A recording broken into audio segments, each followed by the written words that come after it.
Bueno, en el ámbito del análisis internacional queremos conversar con Raúl Sor de lo que fue esta visita de Mike Pompeo, secretario de Estado de Estados Unidos, a los denominados territorios ocupados en Israel. Las relaciones entre el Estados Unidos de Donald Trump e Israel han sido, pero muchísimo mejores que, creo yo, Raúl, que prácticamente todos los antecesores, y que tuvo en un momento dado como pic el que se validara desde Estados Unidos que Israel tuviera Jerusalén como su capital. Y ahora Mike Pompeo visita por primera vez los territorios ocupados y te quería preguntar esto, ¿cuál es la importancia que tiene que se haga en este momento, cuando todavía hay una situación muy delicada en Estados Unidos respecto de la continuidad de Donald Trump y en el caso del Medio Oriente, bueno, las cosas siempre son relativamente delicadas? Hola Fernando, sí. Lo tuyo, la introducción que has hecho, yo diría que se dice en inglés un understatement. Es decir, lo pusiste muy suave. Quede corto, dices tú. ¿Ah? Exacto, exacto. Te quedaste corto al describir el nivel de apoyo que le ha dado la administración Trump al gobierno israelí.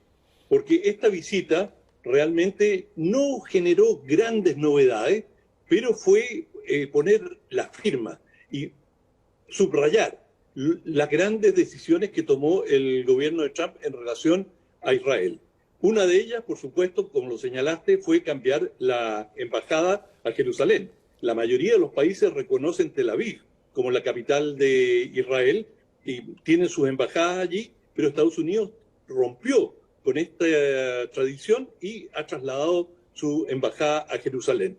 Y ya había reconocido los Altos del Golán, que son un territorio que perteneció a Siria, que lo perdió en el curso de una de las últimas guerras, y que Israel dijo que no iba a devolver porque era una posición estratégica.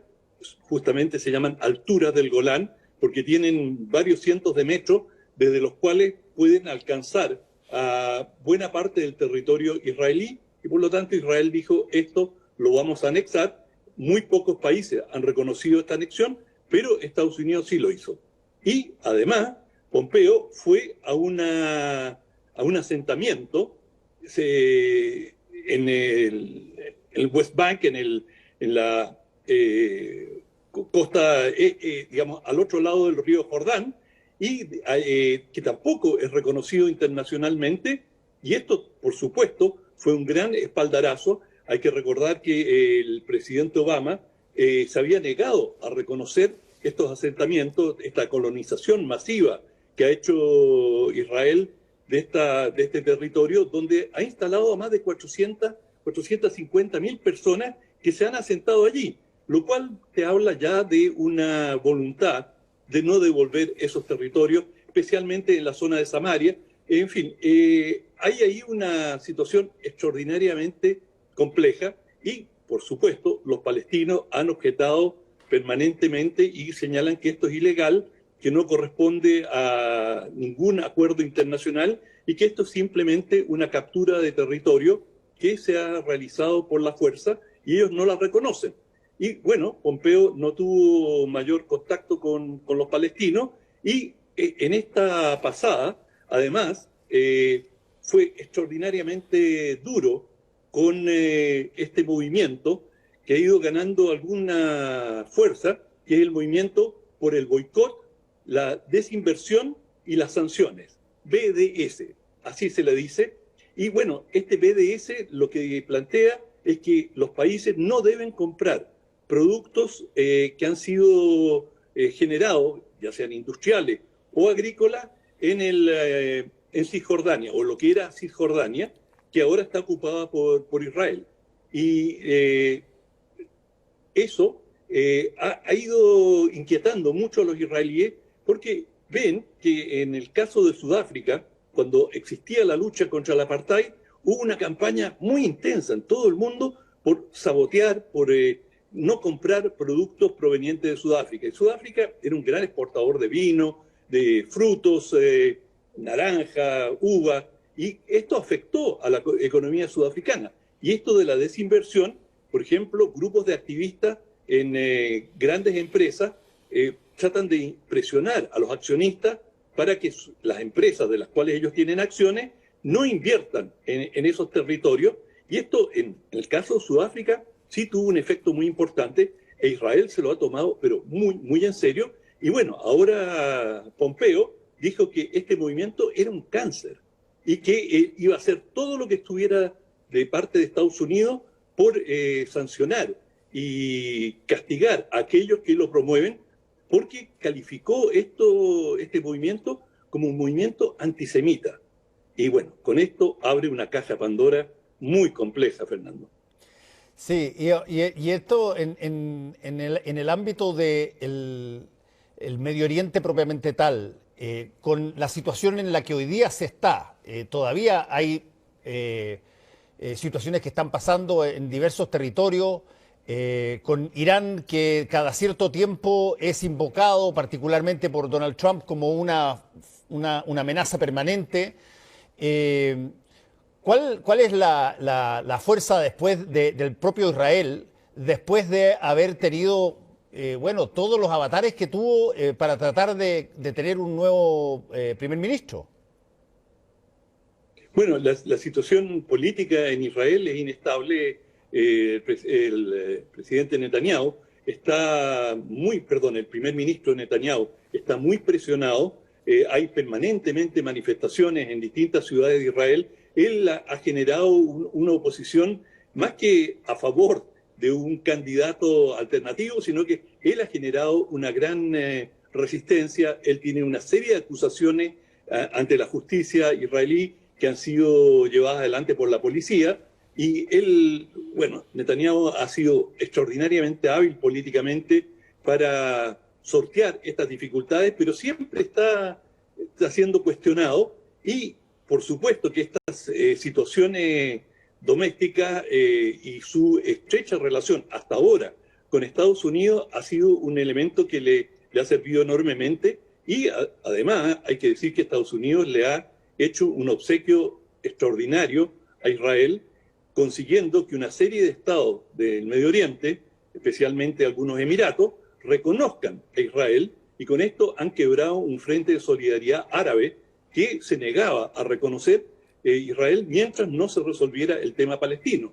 Y con esto, naturalmente, le han quitado una base de apoyo a la causa palestina que contaba con esta solidaridad árabe como un elemento de negociación que, en la medida que se mantuviera esta solidaridad, bueno, si Israel quería obtener reconocimiento y ser un país más del Medio Oriente, tendría que hacerle concesiones importantes a los palestinos.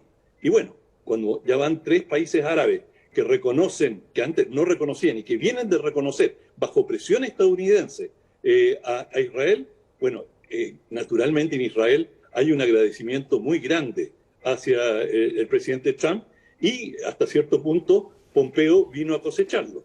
Y déjame decirte, hay mucha especulación por qué Pompeo en los últimos días, se presume que el gobierno de Biden es inminente, por qué viene ahora al Medio Oriente y hace esta campaña tan explícita. Y muchas especulaciones en Estados Unidos es que Pompeo está preparando su campaña presidencial, que él sería un próximo candidato republicano después de Biden. Como se presume que Biden va a gobernar solo 4 años, así lo ha dicho, y después, de todas maneras, van a haber elecciones. Pompeo podría ser el heredero del presidente Trump, y habiendo ganado la simpatía o la aprobación de una parte de la comunidad judía en Estados Unidos, bueno, eso siempre es un elemento que es importante en el partido para un candidato republicano, porque curiosamente la mayoría de la comunidad judía en Estados Unidos suele votar demócrata. Sí. Y se sienten más cerca de los demócratas, pero esto podría cambiar también siendo Israel un factor que gravita para muchos ciudadanos. Sí, pero a ver, ¿y quién le dijo a Pompeo de que Donald Trump, si es que tiene que entregar el poder, no va a ir en 4 años más a decir, oye, voy a recuperar lo que era genuinamente mío? ¿Por qué va a dejar a Pompeo que se le meta por ahí? Que Pompeo se le meta por los palos. Lógico. O sea, Donald Trump tiene una personalidad fuerte y una personalidad bastante conocida. Si es que efectivamente, después de todos estos dimes y diretes y de todos estos aspavientos, tiene que entregar el poder en enero, ¿tú tienes alguna duda que no va a tratar de buscarlo de nuevo en 4 años? ¿O tú crees que va a decir, no, yo voy a dejar a Mike Pompeo, que es mejor que yo? Perdóname, pero eso no suena muy Trump. Hay un factor de edad, Fernando. Pero, yo creo que... ¿pero qué edad tiene Donald Trump? ¿Donald Trump tiene qué? ¿70 años tendrá? ¿68, 70 años? 74, creo. O sea, tendría 78 después de los 4 años de Biden. 74 años. Bueno, ya... okay, 74 y no está muy alicaído, porque tiene harta energía y Biden tiene ¿cuánto? ¿76? ¿77? 76, exacto, 76. O sea, si es que Donald Trump, con todos los que suben y los que bajan, después de haber sacado una cantidad enorme de votación, 70 y tantos millones de votos, va a decir, oye, yo perdí y por lo tanto ahora dejo que Mike Pompeo venga. No. Esa te juego 30 Negroni, si querí, esa apuesta. Que Donald Trump insiste en 4 años más, si en caso de que él tenga que entregue el poder ahora cuando tenga que hacerlo en enero. Es perfectamente posible lo que tú dices, perfectamente posible, pero eso no le impide a Pompeo posicionarse. Sí. Es decir, generar empezar a armar un movimiento que sí, en última instancia, como tú dices, Trump le dice, pero ¿de dónde sacaste? O sea, esto me pertenece por derecho. Bueno, Pompeo dirá, si no están dadas las condiciones, vamos a primaria. Ahí. Claro, no, ni siquiera, pero si no, si están las condiciones, por lo menos estoy preparado, estoy ahí. En 4 años pueden pasar tantas cosas. Sí, es verdad. Suponte que... Verdad. Bueno, y por lo tanto, los que tienen ambiciones, bueno, la ambición nunca duerme. Raúl, vamos a tu libro. ¿Cómo no? Este libro es de Hugo Alconada Moni. Y es un libro bien original de Editorial Planeta. Se llama Pausa. Y creo que el nombre lo puso para tomar un momento de respiro y pedirle a 25 personas muy connotadas en el mundo que hicieran una reflexión cómo sería el mundo en esta nueva situación en que vamos a vivir después del COVID. Y fíjate, entre la gente que consiguió que le respondiera está Jared Diamond, que es este famoso ecologista que ha escrito mucho, Isabel Allende, nuestra Isabel Allende, la escritora, Ai Weiwei, este famoso artista chino, pintor, escultor, el famoso, muy famoso, Yuval Noah Harari, este pensador israelí que ha tenido un éxito literario enorme y que se ha transformado en uno de los pensadores influyentes en la actualidad, el expresidente brasileño Fernando Henrique Cardoso, Han Jung-chang. Han Jung-chang es sudcoreano que ha escrito muchos ensayos también sobre economía muy interesantes. Y bueno, hay un montón más, pero voy a mencionar nada más que alguien que es muy conocido para nosotros, Michelle Bachelet. Y bueno, ella también escribe o responde a las preguntas. Y esto es interesante, es original, nada más que me da la impresión de que algunos de los entrevistados no se tomaron todo el tiempo necesario y contestaron un poquito sobre la marcha.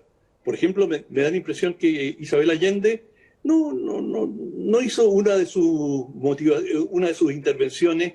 Ella tiene tanto humor, es tan aguda. Bueno, esta no es una de sus apariciones más brillantes, pero yo creo que esto, como fue una entrevista probablemente telefónica,